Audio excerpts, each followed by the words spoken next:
last night, Kyoko won't say a word to me. Salut à tous, c'est Asu et bienvenue sur une nouvelle vidéo. Avant de commencer, j'espère que vous allez bien en cette période de confinement. Je sais que c'est pas forcément facile pour tout le monde. Alors j'espère que vous arrivez à tirer profit de cette période en progressant sur des choses que vous aviez envie de faire, en regardant de nouvelles séries, en regardant des vidéos. En tout cas moi c'est ce que j'essaye de faire, j'essaye d'en tirer un max de ce temps en plus que j'ai et c'est pour ça que je me suis motivée à faire cette vidéo en me disant que voilà ça pourrait vous faire plaisir. En plus c'est une vidéo que j'avais envie de faire depuis très longtemps, donc voilà, c'était l'occasion. Alors avant de rentrer dans le vif du sujet, vous allez vite vous rendre compte qu'il peut m'arriver de citer une chose que j'aime et vous allez aussi la retrouver dans les choses que je n'aime pas. C'est normal, il y a beaucoup de choses en fait que j'appréciais énormément mais qui avaient aussi des côtés que je n'aimais pas.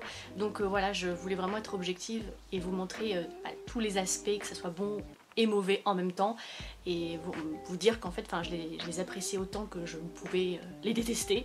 Donc voilà, ça c'était une petite introduction. Et donc on va tout de suite commencer par les aspects en fait que j'ai aimé en Corée. Donc le premier point, c'est un des points les plus connus je pense, c'est l'esthétique de manière générale. C'est vrai qu'en Corée l'esthétique elle est hyper importante, l'apparence est très importante. Donc l'apparence ça va d'abord être lié aux Coréens qui sont toujours beaux. Alors bien sûr on va pas faire une généralité mais de manière générale c'est vrai qu'ils font vachement attention à leur apparence, que ce soit le maquillage, bon il y a bien sûr aussi beaucoup de chirurgie esthétique, mais que ce soit le maquillage, les vêtements, c'est toujours très travaillé, ils sont beaux, c'est tout, c'est comme ça. Et outre les Coréens, c'est vrai que de manière générale aussi au niveau de l'architecture, de la décoration, c'est toujours très beau. C'est souvent, enfin quand je parle de la Corée je dis souvent que c'est un peu réfléchi de manière à ce que tout soit instagrammable, et c'est très cliché et très exagéré mais c'est l'idée globale qui s'en dégage quoi. Peu importe où vous allez, ça aura toujours été un peu réfléchi, il y a toujours une esthétique derrière, une ambiance qui a été réfléchie, donc c'est très beau. Et pour quelqu'un comme moi qui a un profil un peu créatif, c'est vrai que c'est très inspirant, donc c'est quelque chose que j'aimais beaucoup en Corée.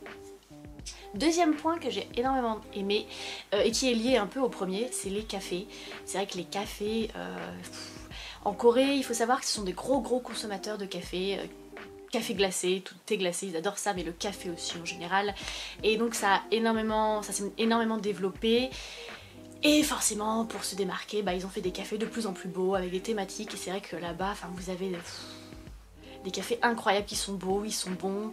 Vous avez du choix, des bons cafés, il y a toujours des petites pâtisseries, des petits trucs sucrés en plus qui vont avec. Alors c'est vrai que c'est un peu le paradis, et moi à chaque fois que je sortais quelque part j'avais toujours de programmer un petit café que j'avais repéré sur Instagram ou d'autres applications et j'allais toujours y faire un tour.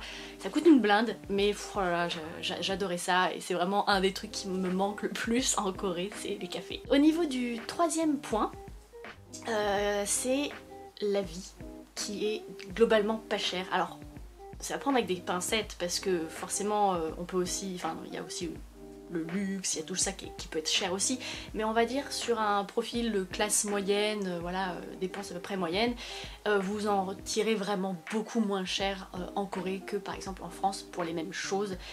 Et du coup vous avez l'impression d'avoir un champ de possibilités bien plus vaste. C'est-à-dire que dans une journée vous n'allez pas dépenser énormément pour de la nourriture, pour du shopping, et ouais, vous avez l'impression de pouvoir faire tellement de choses avec peu d'argent.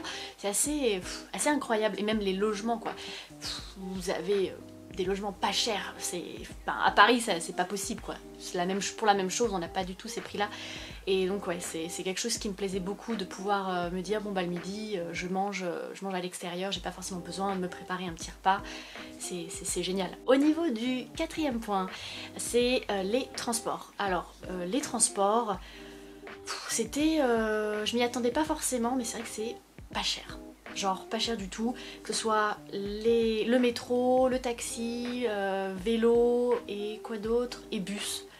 C'est vrai que c'est vraiment pas cher. Je m'en sortais à peu près pour une semaine à 13 000 won, donc ouais 10 € à peu près, 9-10 €, et je faisais une semaine quasiment entière de déplacement en fait, donc c'est pas pas cher. Alors après moi je marche aussi beaucoup, hein, faut prendre en compte ça, mais voilà, enfin ça revenait vraiment à rien.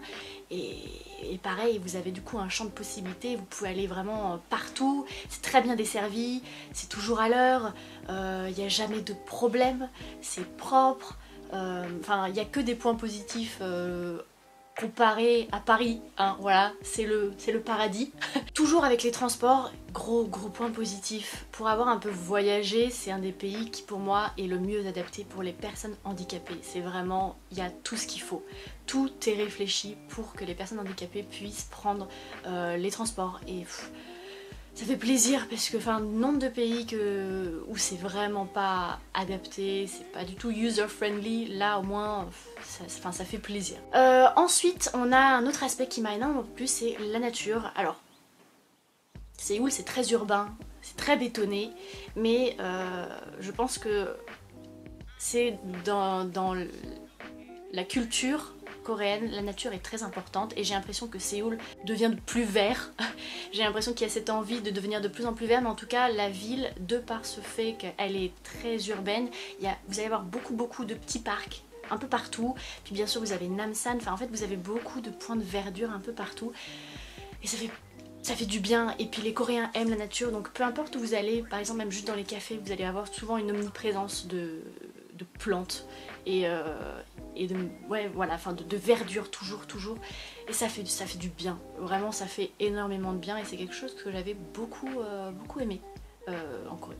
Voilà, autre aspect que j'ai énormément aimé en Corée, c'est la météo. J'ai trouvé que comparé à la France, vous aviez beaucoup moins de pluie, genre vraiment beaucoup moins de pluie, et donc j'étais beaucoup plus dehors en fait, à faire des choses, à me promener, que en France. En France c'est vrai qu'on a beaucoup de jours de pluie, alors qu'en Corée j'ai l'impression qu'il n'y en avait pas énormément. Alors par contre quand il pleut bien, et des fois pendant plusieurs jours, mais de manière générale, c'est vrai que vous n'êtes pas trop embêté par la météo.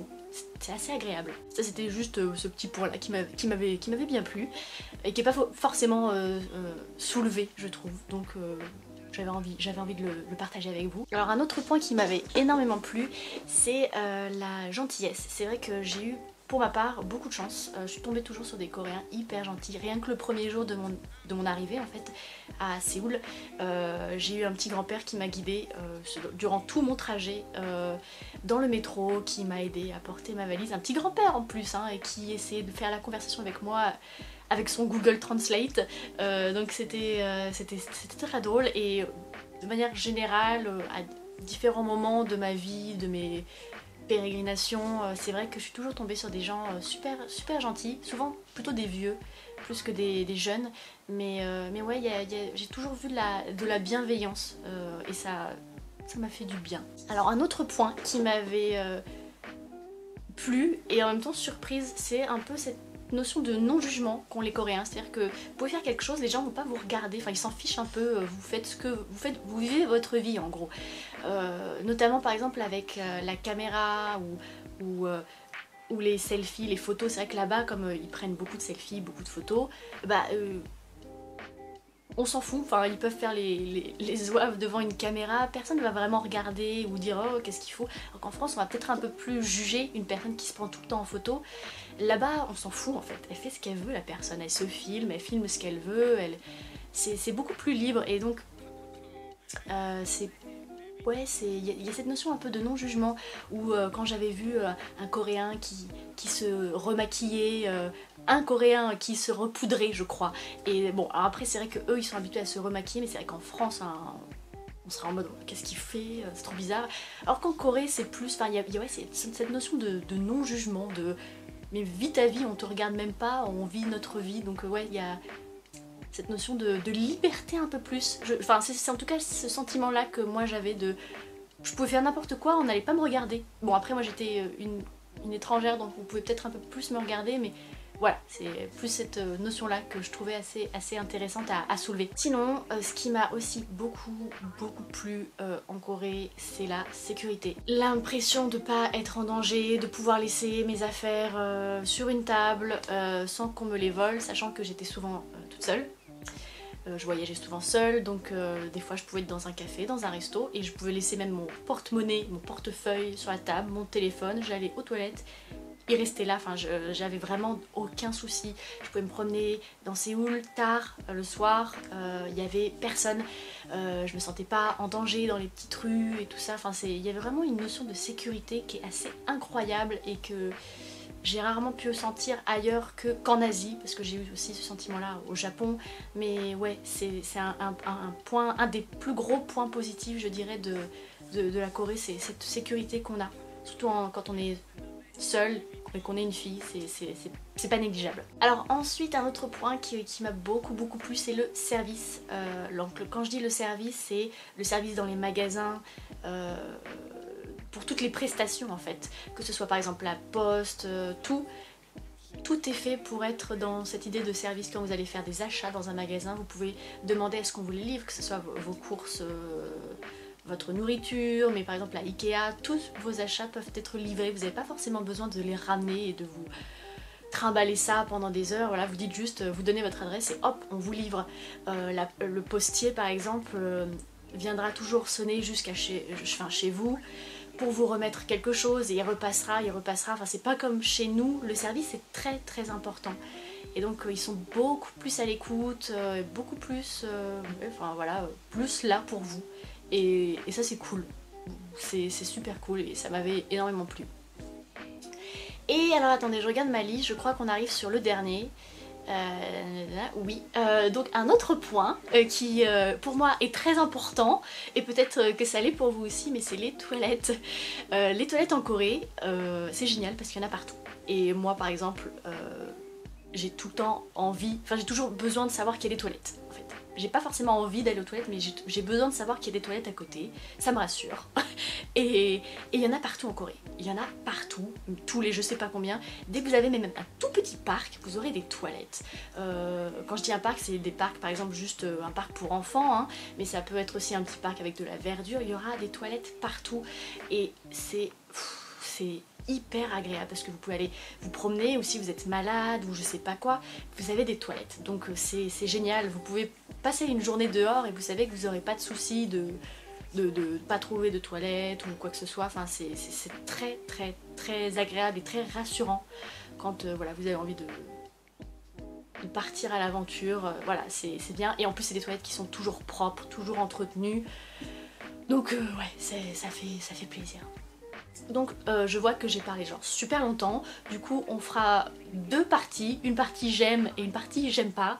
Du coup je vous laisse pour cette première partie et on se retrouve très vite pour la deuxième partie. Bye!